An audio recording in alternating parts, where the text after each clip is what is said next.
You're listening to 107.9 WRML LP Maze Landing. Coming up next, a look at last week's retro video game news on the RGN Files for the week ending Sunday, March 25th, 2018. In the RGN Files this week, Sega has made the announcement that they will be releasing a brand new console-based video game compilation that was popular during its 16-bit era. The upcoming Sega Genesis Classics, or Mega Drive Classics overseas, is the first new collection of Genesis games for current platforms since the release of Sonic's Ultimate Genesis Collection back in 2009. The new set will include enhanced features such as the ability to rewind your progress, multiplayer capabilities, trophies along with achievements, and a wide variety of different visual filters to keep the games looking genuine. There will also be a special mirror mode that will have you play with the screens flipped horizontally for a new challenge. When compared to other offerings of this type, new games coming to the compilation include Biohazard Battle, Galaxy Force 2, alongside of Gunstar Heroes and the first two games of the Toe Jam and Earl series. Notably missing are the hits Sonic the Hedgehog 3, Sonic and Knuckles, as well as the three games that made up the Mortal Kombat franchise. The collection is slated to be released on May 29th, 2018 for the PlayStation 4, Xbox One, and Steam platforms, and there is currently no word on what the cost would be, nor how the game would be distributed. The Internet Archive has recently launched the latest in their series of video game preservation, offering a variety of LCD handheld titles for play on the iconic historical website. The new collection offers standalone titles of a variety of handheld and tabletop games, most notably games popularized by Tiger Electronics back in the 1990s. In addition to a variety of games from Tiger, the archive also includes older handheld games, including the collectible LCD tabletop arcade games that were published by Coleco in the mid-1980s, alongside of some vintage LED games that were made popular in the late 1970s. Jason Scott of the Internet Archive says, quote, "Often sold cheaply enough that they were sealed in plastic and sold in the same stores as a screwdriver set, these little systems tried to pack the most amount of game into a small, custom plastic case running on batteries.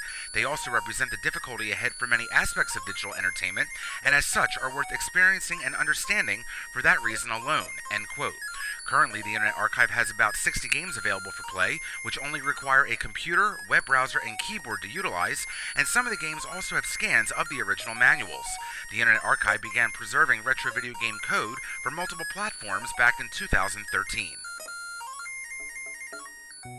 Time is running out very quickly for those that wish to make online purchases using the Nintendo Wii Shop channel, including games on WiiWare or the Virtual Console. Nintendo announced this past September that they would be discontinuing the aging service, which has been around since the Wii launched back in 2006. In the announcement, Nintendo stated that they would be ending the e-commerce site for the original Wii starting in January of 2019. However, the final day to add points to the account is Monday, March 26 at 11:59 p.m. Eastern Time. After that time period, purchases can still be made with existing points on the account. However, no new points can be purchased. In the official statement, Nintendo says, quote, "In the future, we will be closing all services related to the Wii Shop channel, including re-downloading purchased WiiWare, Virtual Console titles, Wii channels, as well as the Wii System Transfer tool, which transfers data from the Wii to the Wii U system," end quote. Currently, the Nintendo Wii Shop channel offers over 400 legacy games for various retro video game consoles via Virtual Console, as well as 330 original WiiWare titles. The cost of the points is still $1 for 100 points, with most titles for both WiiWare and Virtual Console costing between 500 and 1,000 points each. A new flash drive is currently in development that will allow ROM images to be played on actual Atari Jaguar game hardware. The device is very similar in operation to the popular EverDrive series of cartridges, which have concurred the same feat for many retro systems from Nintendo and Sega, among others. The upcoming Atari Jaguar SD cartridge has been in the works by a British hobbyist known as Saint, better known as Retro HQ, since the summer of 2016, and has previously offered similar devices for the Atari Lynx and Neo Geo Pocket Color. As opposed to using a flash format for actually launching ROM images, the images are stored on micro SD media and then loaded into RAM on the actual cartridge, which is where the game launches from. In addition to working with ROM images of Atari Jaguar cartridges, plans are also in development to have the upcoming device also work with the Jaguar CD and memory track cartridges.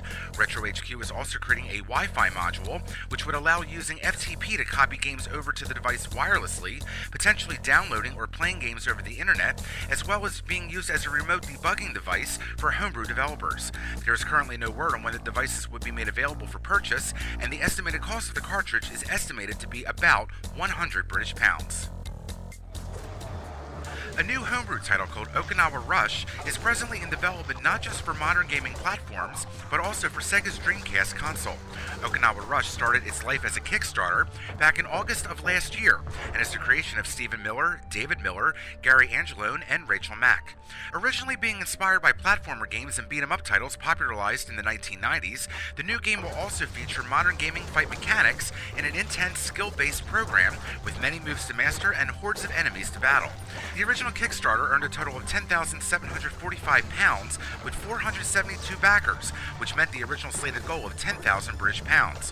While the original campaign did not specifically mention that a port of the game was coming to the Dreamcast, updates from the original Kickstarter page had mentioned an interest in porting the game to the legacy platform. Today, the official website of the game makes it clear on its front page that a version is coming for the Sega Dreamcast, but there is currently no information as to exactly when that would be a reality.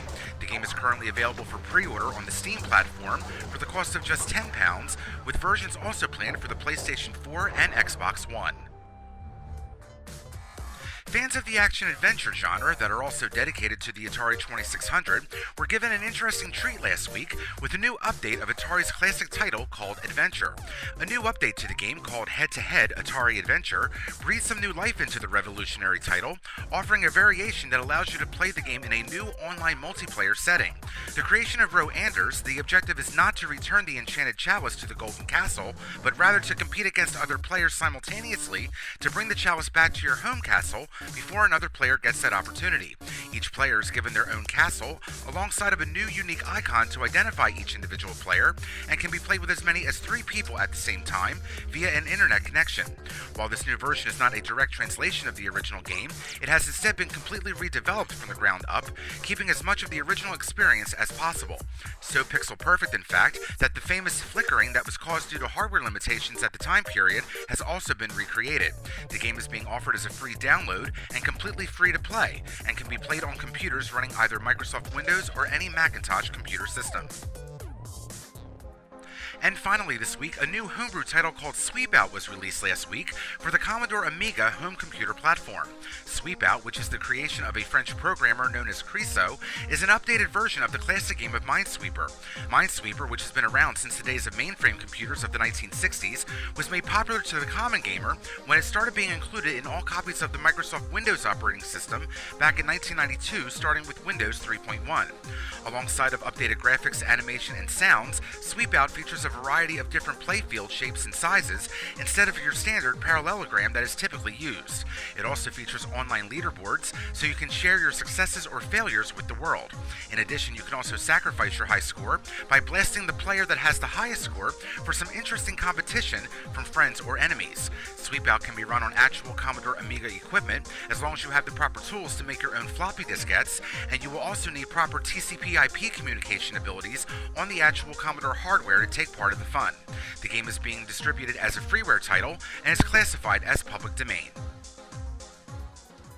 That's it for this week's edition of the RGN Files. For those of you listening on VGM on FM, please stay tuned. There'll be more video game music coming up shortly. For those listening on RetroGameNetwork.com, we thank you for listening and hope you'll tune in again next time. For the Retro Game Network, I'm Christopher Chrisman. For complete details of any of this week's stories, visit RetroGameNetwork.com. This week's news story is provided by the following: Atari Age Forums, Dreamcast Talk, the English Amiga Board, IGN, Mashable, Nintendo, Old School Gamer Magazine. You're listening to VGM on FM on 107.9 WRML. Now, back to the music.